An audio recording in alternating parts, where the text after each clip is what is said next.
Early in the year is the best time to make major changes to your retirement plan. We cover that along with the latest week of earnings on this week's Jarvis Update.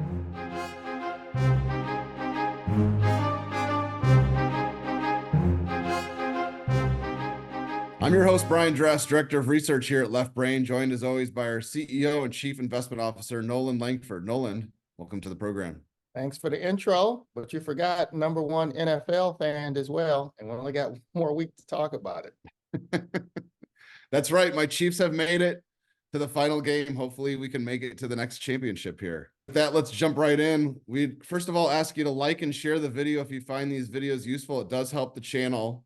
And hit the bell for notifications and subscribe. That way you find out next time we're out with these. We also want to put a quick little message out to our clients. We're always accepting new clients here at Left Brain. So if you've got anybody that might fit the bill, go ahead and pass this video along. Let's jump into a quick preview. First of all, we've seen a mixed bag in markets for the first month of 2024. We've got two topics for you as we usually do. The first is making the right financial moves for 2024. And then the second topic is earnings season is in full swing. Before we jump into the meat of the program, we got a few announcements. First of all, we'd like to ask you to sign up for the Jarvis newsletter. That way you can receive all of our content to your inbox every Saturday morning. That's the Jarvis newsletter, and it's these YouTubes and any other videos that we put out. Also, our goal is working with clients to help them live their best lives, and we think investing in public securities is one of the best ways to achieve this. Whether or not you currently work with an advisor, we'd love to be a resource for you and help you reach your goals by helping you make the right moves for your future. Call us at the number below, and that for the podcast listeners, that's 630-547-3316. If you're looking for a second opinion on your financial plan, and if you just want to learn a little bit more about what we do here at Left Brain. And just a quick market recap for you. We had a mixed picture in the market averages this week. The S&P was up just a fraction of a percent, up 0.25%. The NASDAQ was down about 1.15%, and the Russell was down just 0.07%, so just about unchanged there. Also, we've got the January index numbers for you. The S&P was up 1.6% for January.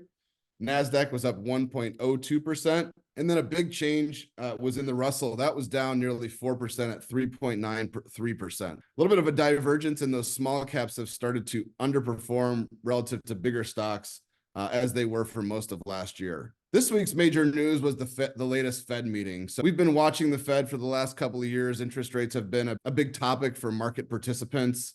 Of course, we like to look toward the micro and toward individual businesses, but we can't look away from interest rates. Jerome Powell was talking tough this week. He noted that the committee's work with regard to inflation isn't quite done. And we saw the 10-year U.S. Treasury drop precipitously, started the week around 4.15%. Ending the week around 3.85%. So kind of an unexpected reaction. Hard to predict those reactions in the macro world. We also saw some negative action in the banking sector, specifically in regional banks. Saw some really bad earnings coming out of a community bank, New York Community Bank Corp, that had some connection to Signature Bank from last year, one of the failures from last year. Nolan, what are your impressions? What are your impressions this week, and specifically regarding the Fed? My first wish is that the Fed meeting wasn't on the last day of the month, because their comments certainly tanked the market the last day of January. So I wish we could vote to have moved the meeting. Now that the meeting's over, hope that that's the tone of 2024, that we can start ignoring the Fed and stop obsessing over recession and inflation, and then interest rates get back to normal profit-making stock watching. I think we've seen the end of interest rate increases. We know that. And we know at some point we're going to get interest rate decreases or cuts. How many, how fast, and when they're going to start, that's an open question. And we're not going to spend a bunch of time this year debating over it. It'll happen when it happens. So if anyone out there knows exactly when interest rates are going to drop, please let us know with a comment below, and that way we can all retire on a beach somewhere soon. We'll jump right into the first topic. So topic one for us this week is doing the right financial stuff to start the year. As it is in every year, there are new contribution limits for retirement accounts. That's for IRAs, 401ks, 403bs, 457s, and everything else. I'm going to throw it up on the screen. We've put together a slide for you guys to let you know most of those contribution limits have increased from last year. And then also, if you're over 50, there's a catch-up contribution. So you're able to contribute a little bit more than you were at an age below 50. So make note of that. It's all on the screen. Those are all important details for you, as we're hoping most of the investors out there are trying to max out on these retirement plans. Also, when the year turns, oftentimes investors are asking about Roth conversions. This is a topic that we hear all the time from clients. It's a very powerful technique, the Roth conversion, and we've used it for many clients. In the spirit of kind of making sure things are in order at the beginning of the year, are there any other topics or financial techniques that investors you think should consider at this time of year? Yeah, there's a few. One, you mentioned the contribution limits at work, and most people, especially most working professionals, the majority of their money is going to be in some retirement plan tied to either their current job or past jobs. So it is really important that we take an active management of those assets. And we should be paying attention to how much money we're contributing, how much money we're getting as a match, and then how that money is invested. Oftentimes at work, because those plans are set it and forget it, we tend to set up our contribution amounts, set up where the money's going, but the market changes, economic conditions changes, and actually plans change. They actually update their investment mixes quite often. In some plans, one of the things that we look for is plans that have instituted the Roth 401k, because now you have some planning opportunities where high income professionals, a lot of our clients couldn't normally just write a check and make a $7,000 contribution. There is no income limit on conversions. Those are things you really want to pay attention to. And especially if it's a past job that you had where you just left the money there, you really need to take a look and see if there's actions you can take to put yourself in a better financial situation. Nolan, I'm glad you mentioned that last one. I know the beginning of the year is kind of a lot of times people are trying to do a physical checkup. They're trying to get back in the gym, but also it's a great time to do a financial checkup. And a lot of times people have old 401ks at previous jobs that are just kind of orphaned there. This is a great time to go back, take a look at those, and potentially look at rolling those into an IRA, and where you have a little bit more control over your money and your investments there. So definitely take a look at those concepts, and Roth conversions, definitely something to take a look at and consider at this time of year. So with that, let's jump into topic 2. So Nolan, topic 2, earnings season is in full swing. We love talking about the microeconomics and the individual businesses out there. So this is the best time of year, as we always say. We love hearing earnings. We're hearing the Q4 full year 2023 earnings now. Seen quite a few earnings reports so far, kind of a mixed bag. We heard from Tesla and we heard from Alphabet, the old Google. Those were a little bit lower than expectations, and the stocks were punished. We also saw some standout earnings, some surprises. A name that kind of got away from us that we haven't been looking at for a while is IBM. That's an old stalwart from back in the old 60s, 70s, and 80s, but it's starting to get some legs now too. And then we've had some standout earnings reports from some real behemoth companies that we have been following for some time now. That's one of those, the Supermicro, SMCI, as you can see here, kind of a parabolic move in the stock. And then in Netflix, NFLX, another quite strong move out of Netflix.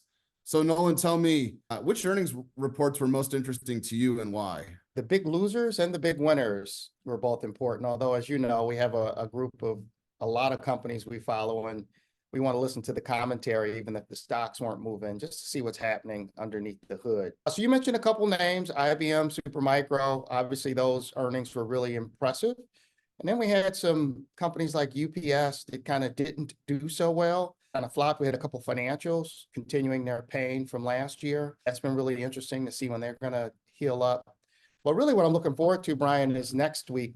I got the list off 9 pages of earnings releases next week. Wow. So people will be under our desk. If it's not urgent next week, we'll be finding out who's doing what. Very busy week of earnings next week. I think the general takeaway, though, from the transcripts that I've read and that we've paid attention to from the earnings releases, very positive. A lot of optimism. It's cautious optimism. Still a lot of optimism. One of the things that really has us excited, interest rates aren't increasing anymore. And going back a couple of years, the interest rate increases caused a lot of pain in several areas of the market. One of those areas were growth shares. So it's not just technology, consumer cyclicals, a couple other groups that were really hurt when interest rates started rising. So now that interest rates are flat and possibly lowering, some of these all-time favorites, some of these really good businesses that we've been following for years, that had a really rough go of it back in 21, 22, are really interested. The earnings expectations are starting to come out, but the bar has been lowered. It should be much easier for these companies to meet expectations, if not increase the expectations.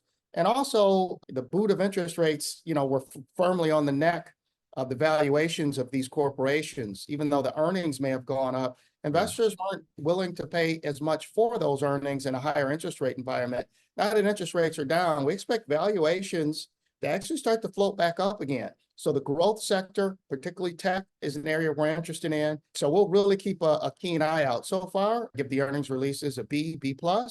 And I think this will be a theme we're watching throughout the course of the year. And Nolan, any business trends that you've been noticing? There's a huge focus on margins.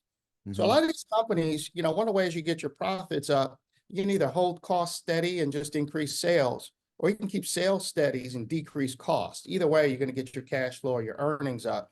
That's why you'll hear a lot of companies come out and say, hey, we're cutting 5% of our workforce. And you think as an investor, well, that's really bad, right? But no, often the stocks go up, and a lot of times they go up a lot because investors know when you cut cost out of your system, profits are going to go up. And then I'll be remiss, Brian, if I didn't mention to viewers the 3 areas of growth, particularly in technology, that we're really going to be focused on this year, and we'll bring in some ideas to our investors' attention. One of them is AI, artificial intelligence. Clearly, everybody listening to this YouTube is familiar with artificial intelligence. What people may not understand is how early we are in that theme. Again, if it's a ball game, it's not only that players aren't on the field, it's that the fans aren't in the stands yet, and they haven't even started warm-ups yet. Most corporations still don't know how they're going to use AI, and they haven't started their plans. And a lot of them can't get the chips from NVIDIA. We're going to be following this thing for a while. We do think there's a lot of money to be made with these artificial businesses. Particularly, we'll be looking for the ones that have real profits, not just pie in the sky business models. So artificial intelligence is a theme. The other theme that we want to talk about and continue to talk about is cybersecurity. Bad guys getting into your system, not only yours at home, but corporate networks. It's not a week that goes by we don't hear about some announced hack at some big Fortune 500 companies.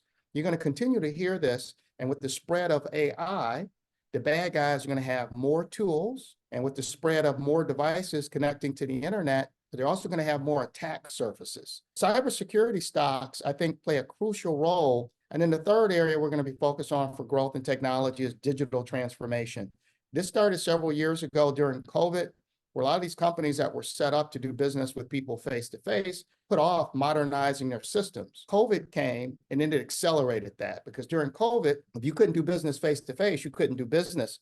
So now all of a sudden there's a huge rush to actually get systems, tools, technology, employee engagement, all of that done digitally. So the digital transformation that started in earnest after COVID is still alive and well. We think those trends are going to be moving far into the future. All right, Nolan, thank you. Those are great areas that we're going to be taking a look at for the remainder of the year. And let's just shift gears quickly, Nolan. It's the last video we're going to have before the Super Bowl. I know you've picked, I think, 9 of the last 10 winners. So let's get your thoughts before we head out here. I think I'm going to go with my homies. Things I learned about football is the quarterback is the most important position. And when you got arguably a guy that's on track to be the GOAT playing quarterback against another guy who is Mr. Irrelevant, I'm going to go with the former.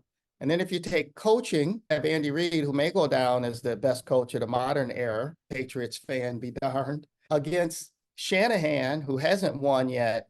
I think you'd have to give the slight edge to Andy Reid. So all of my voice power, cash I decide to put on DraftKings will be on the Kansas City Chiefs. Well, Nolan, that's the smartest thing you've said for this entire video. So we'll just leave it there and we'll say go Chiefs as we move into the Super Bowl. We want to thank the viewers for being with us. Take a look at some of the strategies that we mentioned, some of the areas of the market that we mentioned, and we're happy to speak with you. With that, we'll see you again next time.